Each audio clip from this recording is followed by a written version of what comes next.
Point firing with locked wrist and elbow and pivoting from the shoulder will give the greatest number of hits. Here's an alternate position which some shooters find more comfortable. The elbow is held flexed or bent instead of being locked straight. Considerably more practice is necessary to master this position. Be sure to extend the gun far enough to the front so that you can get a glimpse of it and correct any shooting errors. When the situation demands an angle shot from either a standing or walking position, don't just pivot from the shoulder. The chances of a hit that way are only 1 out of 3. And don't jump around to change the direction of fire. Or, like swinging the arm, you can't land in the same place twice. If the ground happens to be rough or uneven, you're apt to lose your balance.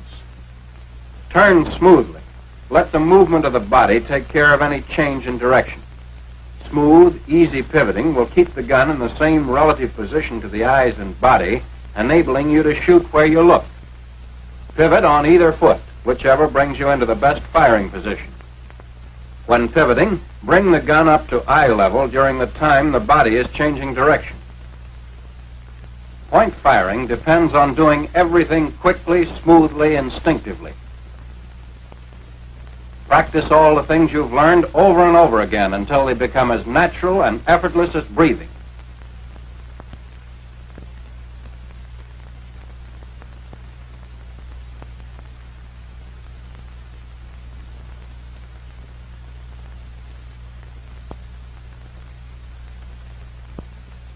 Now let's see how these same men will do with live ammunition. Remember that these are the first rounds they've fired since completing the basic firing course. In order that hits may be more easily seen, tracer ammunition is being used.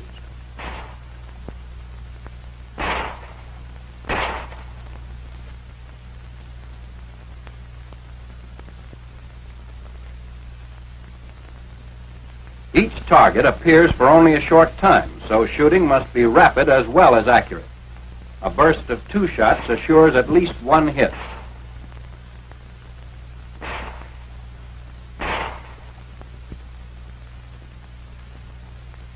At 25 yards, kneeling, the group will do fairly well. Of course, some of the men will make natural mistakes, but misses are not far off the mark. Minor corrections will put these men right on the target in a short time.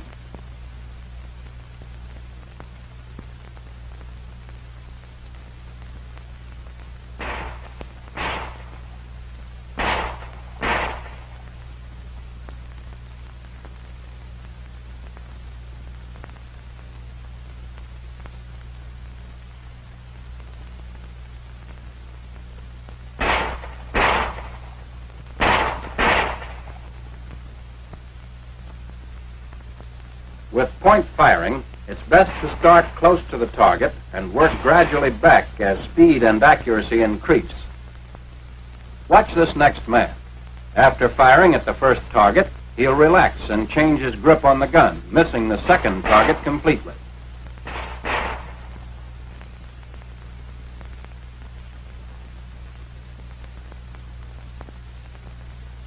Here's a man who doesn't have his gun lined up with his arm and isn't shooting where he's pointing.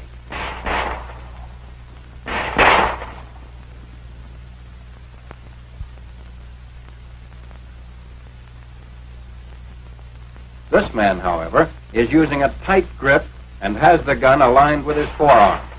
Result, hits.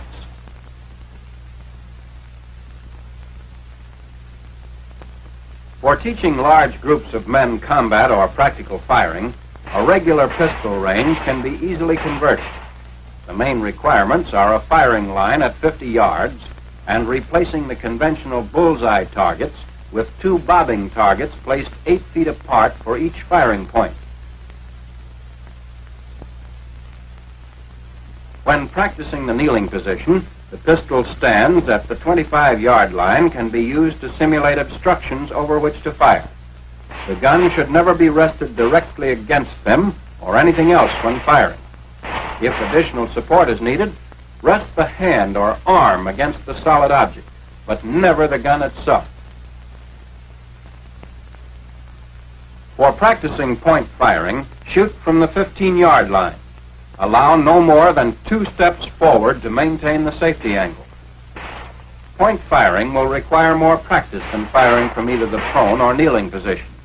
Courses of instruction should be designed to provide additional time for the standing position.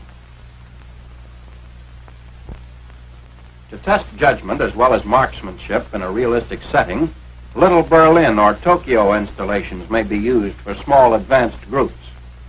To avoid being picked off by snipers, the man being tested drops into prone at 50 yards. As he moves forward, he takes advantage of all cover, keeping constantly on the alert, since targets may be rigged in windows and around corners.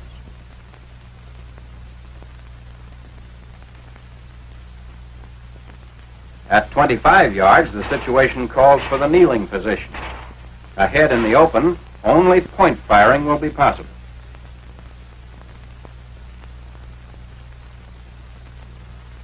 This is combat firing. Quick, instinctive. The kind of training that can mean the difference between his life and yours.